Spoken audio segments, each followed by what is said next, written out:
ترکا یه اروپایی آلمانی میبینن شلوارشون رو برای این آلمانی در میارن. اجاره خونه ها اندازه واقعا مثلا یه نیویورک. راجع به علف کشیدن در کانادا و دقیقاً یه پیج دیگه میخواد. یه تبلیغات فقط تبلیغ شاهنشاهیه. شما به عنوان ایرانی که میای ترکیه به نظر درسته که مثلا دید بکشید در خورد ترکا با خارجی ها اینو اوکراینی وسط یه توضیح بدیم به راشن دیر.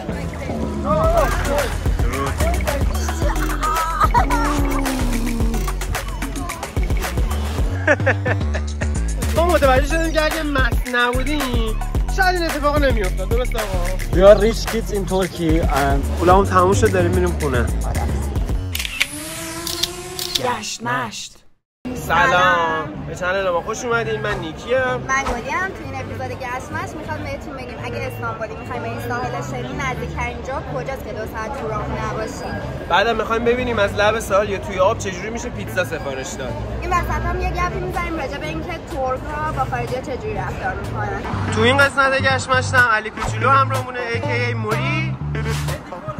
گلی 2 داداش کار. برو بریم. ما برای اینکه ویدیومون 1000 دقیقه نشه دیگه سوپرمارکت رو نمیگیریم تا برسیم به ساحل. نه؟ پینک استرابریز. این آبجو هم برداریم آبجو خوشمزه رو بدیم. واکن ببینیم چی گرفتیم شده 80 لیر. باز کن جعبه‌شو. 4 تا دونه سیگارا بره. نه 5 تا. دستگاه خودپرداز خودجوش. نه چیزی نمیخواد. همینجور شروع کن بارکد زدن. این یکی. اینجوریه که میزنی و میذاری اونجا با وزنش حساب میکنه که چند تاه. شد 830 لیر. خب ما واقعا بدترین خریدی که میتونستیم برای ساحل بکنیم و کردیم و شد 830 لیر. نزدیک 1700 هیچی هم نخریدیم. آقا چیزی که متوجه شدیم اینه که مشروبات الکلی درصد مالیاتشون اینجا تو این فیشه فرق داره. یعنی مثلا ما درینکامون شده 594 لیر که 90 لیر شده مالیات. خرج داره دیگه آقا. گشتمش خرج داره. آفتابم که داره سوراخ میکنه.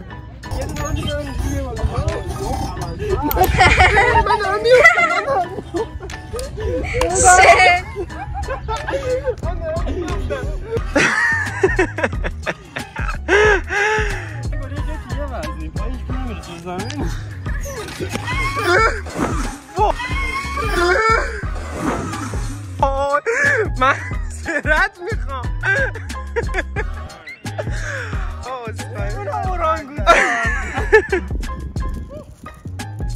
این آقا چرا داره سایه میگیره؟ تصمیم گرفتیم قبل ساحل یه زیر سایه بشینیم یه درینک ریزی بزنیم که این همه خرج کردیم گرم نشه خرجمون. بورک 80 لیریه که مزه بورک 3 لیری میده. چرا انقدر خشکه؟ خشک و بدمزه.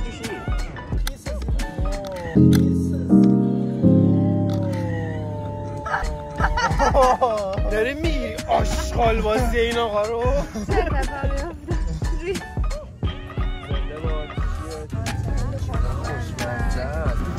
آقا میخوای همه چی رو باز نکنی اینجا قرار ما بریم لب ساحل. برو بریم 2 ترکه ببینیم چه خبره. واقعا میخوایم لب ساحل بریم ولی یه لحظه با موتور میریم اول چک کنیم لب ساحل رو سریع. نه بگیر اینو بگیر تیک تاک رو بگیر. تقریبا بعد از یه 2-3 دقیقه پیاده روی شاید 2 دقیقه رسیدیم به این ساحله. اینجا میتونین برای خودتون تخت بگیرین یا اینکه همینطوری مجانی بیاین بشینین لب ساحل. خیلی خب بریم ببینیم چیه. من فکر نمی‌کردم حقیقتا انقدر شلوغ باشه اینجاشون. سری قبلی که اومدیم خلوت بود. اینم دوشش و جایی که میشه لباس عوض کرد. بریم مایه‌مون رو بپوشیم جا پیدا کنیم. جای شاهنشاهی باشه ما. واقعا جای شاهنشاهیه. یه خورده جلوش کثافتکاریه ولی خود شاهنشاهیه. یکی از این 2 تا مایه رو انتخاب کنید دیگه. 2 تا بکنیم و چپ یا راست.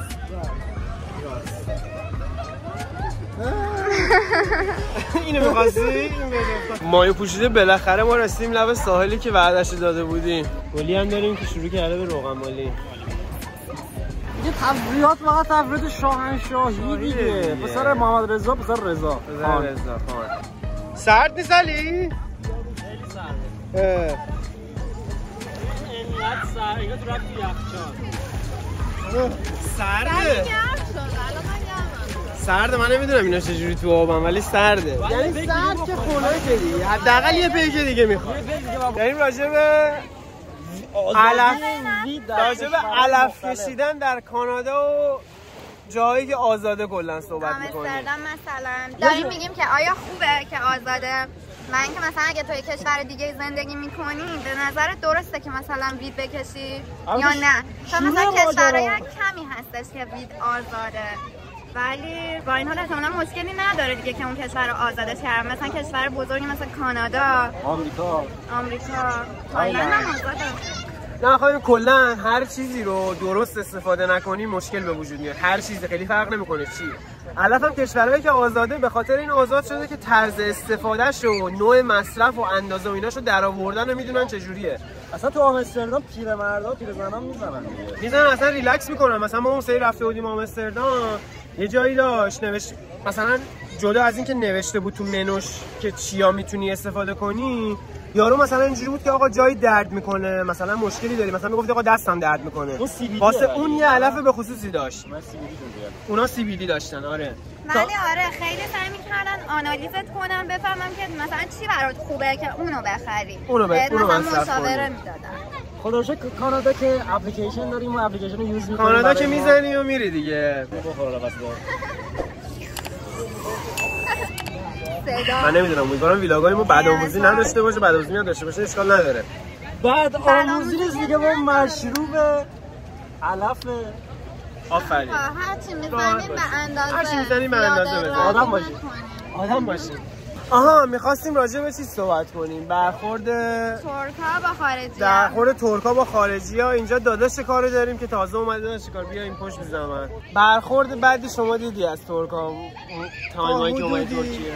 بعضی جاها خب بالاخره کار آدم راه نمیندازن، فکر میکنن خارجی، ولی نه در کل شما به عنوان ایرانی که میای ترکیه یکی با یه رفتار نجات پرستانه میکنه مثلا چه حسی به دست میاد؟ چیکار میکنی؟ واقعا خب ما هم کاری نمیتونیم بکنیم. سر همین کاری نمیتونیم بکنیم. ما که برخورد با آدما رو فهمیدیم دیگه. اوکیه برای من اوکیه. معلومه خب اوکیه. عربه میاد $1 خرج میکنه. منم شاید رانی تاکسی بودم اوکی بودم عربه رو سوار کنم که مثلا $100 $200 بگیره تا من ایرانی که من به لیر بهش میدادم. آخه اصلا مسئله اینجاست. یه بخشی از مشکلات ریسیستی که به وجود میاد اینجا مثلا با راننده تاکسی‌ها، مثلا تو استانبول، حالا من میخوام بگم تو استانبول و کلا ترکیه اروپایی‌ها خیلی زیاد میان و اروپایی‌ها خب معادل پولشون یورو که خرج میکنن ولی حالا معادل پولشون یورو اینجا خیلی چیزی نمیشه. بعد کلا اروپایی‌ها این فرهنگ تیپ دادن رو دارن. مثلا چه میدونم توی کشور خودشون هم اینجوری هر جا میرن مثلا چه میدونم غذاشون شده مثلا 15 یورو 10 یورو اونو میدن 17 یورو یه درصدی دارن تیپ میدن. 10% تیپ میدن. اون راننده تاکسی که من ایرانیو سوار میکنه با کارنسی بگا رفته مملکت من، اون از منم توقع این تیپر رو داره که خب بابا من نمیتونم این تیپر رو بدم به خاطر اینکه من همون 15 یورویی که دارم به تو میدم خیلی زیاده دیگه. بخوام 17 یوروش کنم خیلی برام بیشتر میشه. ببین حق دارن دیگه. خب در نهایت تو هم مثلا راننده تاکسی بود تو ترکیه قطعا اینجوری برخورد می‌کنه. حالا بیا از راننده تاکسی بگذریم. کلا رفتار ترکا با ایرانیا به نظرتون چجوریه؟ به نظر من که بعضیا اوکی هم خوششون میاد از ایرانیا ولی بعضی دیگه هستن مثلا میگم where are you from میگه ایران میگم اوکی. ببین باز هم اونا حق دارن. یه حسی به دست میده یا بدی به دست. نه حق دارن. ببین حالا کاری مثلا ما حالا آدم خیلی جالبی نیستیم ولی مثلا ایرانیایی که اینجا اومدن همه کار کردن دیگه. بابا آخه ایرانیایی که اینجا اومدن هم خیلی سرمایه گذاری به این کشور خیلی دارن سود میرسونن. من این هم کثافتکاری خیلی زیاد کردن. و اونایی که پست مثلا راننده تاکسی اونها آدمای اینجوری میکنن اونایی که کثافتکاری. ولی من میگم این مشکلی که به وجود میاد برای ایرانیای بیشتر ایرانی، حالا نه چیزایی که داریم میگیم برای همه ایرانی‌ها یا همه ترک‌ها یا همه اروپایی‌ها نیست، بیشتر داریم میگیم چیزایی که ما دیدیم. اینه که مثلا ترکا یه اروپایی آلمانی میبینن شلوارشون رو برای این آلمانی در میارن، در صورتی که من مثلا با اون آلمانی فرقی ندارم. منم همون جوری هم، منم همونقدر دارم خرج میکنم. حالا چون تو ایرانی اینجا زیاد دیدی که کثافتکاری داشتن، تو اون تفکرت نسبت به من ایرانی هم اونجوریه، میگی وای اینم ایرانیه، که خب اینجوری نباید باشه دیگه. همه آدمایی که مثل هم نیستن. آره دیگه دقیقاً.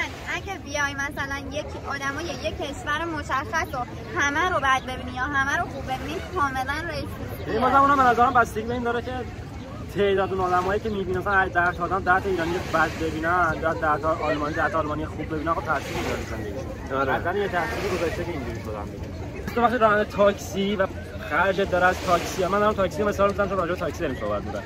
چون خرجت داره از تاکسی در میاد، ترجیح میدی اون سوار کنی که داره به بیشتر پول میده. اگه مثلا ای تا بی داره میگه بهت مثلا 20 لیر میده، ترجیح میدی سوار که $10 بهت میده. دقیقاً تو هر بیزینسی دقیقاً همین. ولی رفتار نباید با اونی که مثلا 10 لیر میده بد باشه دیگه. رفتاراشون بد هست. آدمای بی‌عصابی هستن کلا. اینم هست. آدمای بی‌عصابی هستن ولی فقط سزان دیگه. یعنی بی‌عصاب باشه نام اوکی است. تمام میشه. مقاله پیشنهادی که برای ایرانیایی که میان استانبول دارن یا میان ترکیه دارن، آقا اینجا تاکسی گرفتن مثل ایران نیست که شما دست تکون بدی یکی رو شروع کنی آقا فلان جا میری چونه بزنی. تاکسیایی که خالیان وایسن موظفن مسافر رو سوار کنن هر جایی که میره برسوننش. اینجوری نیست که آقا من امروز دارم میرم شمال شهر شما رو برسونم شمال شهر. اگه تاکسی رنگ زرد وای میسته و شما رو سوار میکنه، شما لازم نیست توضیح بدی که آقا فلان جا میری چنده، 20 جا میری چنده. این خودش نشون میده که شما یه خارجی هستی که بلد نیستی. برای همین ممکنه یه آدمایی پیدا بشن که بکنن تو پاچتون. برای همین شما فقط دستتون رو بگیرین بالا، تاکسی که وایساد سوار بشین، مقصد رو بگین و برین. اصلا نیازی نیست حرفی بزنی، خیلی ساده است. همه جای دنیا هم همینه. هر کاری که می‌خوایم بکنیم باید قوانین اون کارو قشنگ بدونیم دیگه. حالا همین داستان این که موظفه یارو این چه کارهایی انجام بده، اون تاکسی متره، هر تک جزئیاتی که یه چیزی اون کنار در تاکسیای چیز آهنی زدن دیدین؟ اون بارکد تاکسی اگه تاکسی هر کار کرد از اون عکس بگین راحتشون به نشون بدین و از اون میترسن. سعی تاکسی داشت اذیتشون می‌کرد، از اون بگین من دارم این عکس میگیرم میرم شکایت می‌کنم. میتونین عکس بگیرین. آره. یه مسئله که از من سوال داشتم اینه که بچه‌ها تازه از ایران اومدن و خب استانبول هم زندگی می‌کردن مثل ما. میخوام ببینم که چون بعد از این ماجراهایی که تو ایران اتفاق افتاد اون موقع اینجا بودن، بعد از این ماجرا رفتن سر تهران الان اومدن. میخوام ببینم چی خیلی چشمگیر براتون بود تو ایران که پشماتون ریخت.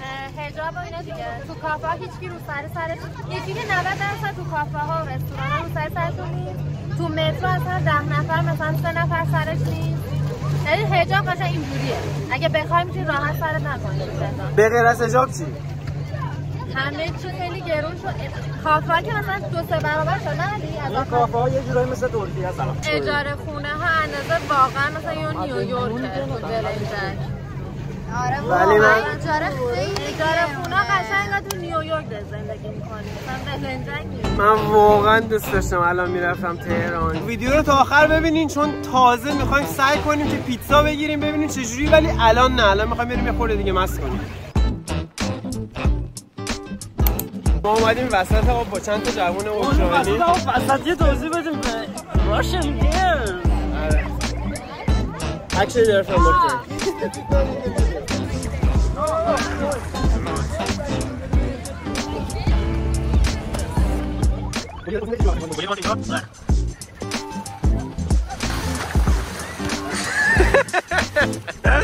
داداش کارو زدن لطه پار کردن.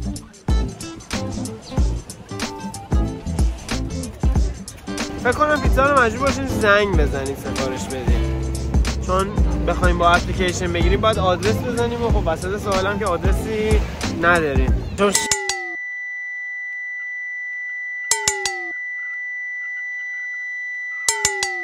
خب من و گلی هم اومدیم اینجا پیش گاردای اینجا نشستیم. گلی البته الان تصویر اینجا اومدیم نشستیم تا پیتزا رو بیارن زنگ بزنیم ببینیم چی میشه. Evet, ikinci plaj, 2B. Tabii ki. Attırıyorum arkadaşlar. خب یه دونه پیتزامون بالاخره به ساحل رسید.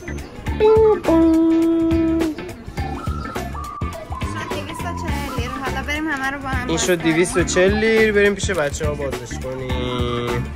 اینم از این یکی پیتزامون. اویه بابا باریکلا، این چقدر بزرگتر از اون یکیه. اوه این پیتزامون شد 450 لیر. پشمام یه دونه پیتزا. این چه خرج الکی بود. 450 لیر بوله پیتزا. من تا حالا تو زندگی چیز 450 لیری نخورده بودم.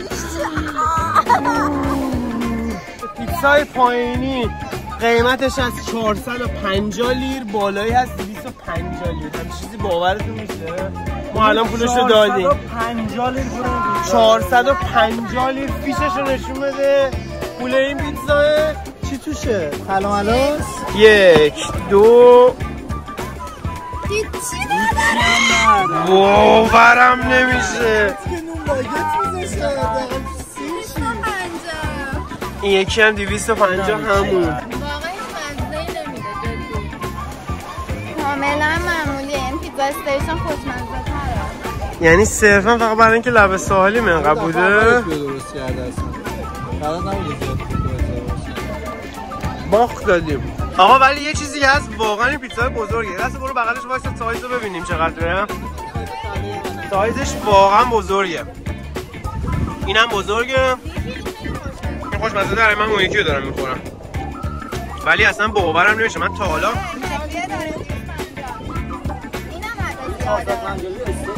مثلا نصرت شما میرین استیک میخورین 500 لیره. من دیدم امتیازش بالا 5 ستاره است ولی 2 تا علامت دلار زده توی گوگل کنارش، یعنی قیمتش منطقی و بیسیک کاملا. من انقدر قیمت این پیتزا برام عجیبه که دلم میخواد زنگ بزنم رستوران میگم واقعا این پیتزاتون 450 لیر یا پیکتون من با 450 لیر گرفته. از اون 450 لیر 100 لیر افتاد رو زمین. آی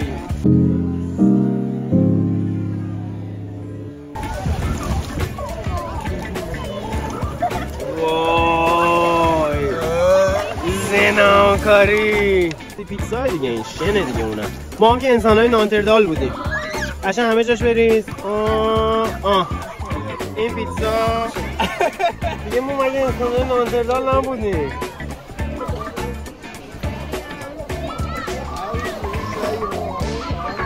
میگه نخورم؟ بابا آب ریختی دیگه تمیز شده نگاه کن. خیلی حالش بد شد از این پیتزا قش کرد. ما متوجه شدیم که اگه مست نبودیم شاید این اتفاق نمیافتاد. درست آقا؟ نه حاجی مستم نبودیم تا یارو که سفارش نیاورد ما نمی‌دونیم قیمت چقدره. یارو پیتزا آورد پولشو بدیم دیگه. We are rich kids in Turkey and Rich kids. no problem bro. No Rich problem. Iranian kids in Turkey. Yes. پس برو بریم. اونجایی که نشسته بودیم پیتزا خوردیم اینجا. حالا میخواین شیرجه بزنین؟ واقعا اینجا شیرجه بزنی که نمیشین. اصلا نمیشه. چجوری پس اینا میپریدن تو آب؟ واسه موقع ارتفاعی نه یه کوچولو میخوری به اینا میمیره. شیرجه نمیزنی میری خوش میشه. آقا کسی میدونه این سوراخ برای چیه؟ چیه این؟ نمیدونم. یعنی چی نمیدونم؟ چی اینا بچه ها؟ اینا عروس دریایی توری هن دیگه. بده بلی بندازش تو ببین دوباره شنا میکنه. یا اول فصل. آره داره شنا میکنه. آره خیلی الان دیگه داره شنا میکنه. این هم از دیده امروز. این از دیده امروز تا اونجایی که متوجه شدیم پیتزا واقعا نباید دم ساحل گرفت، فقط باید اومد ساحل شنا کرد. پولامون تموم شد. پولامون تموم شد داریم میریم خونه. خداحافظ. بای گایز من عروس دریایی از شما خداحافظ. گشت مشت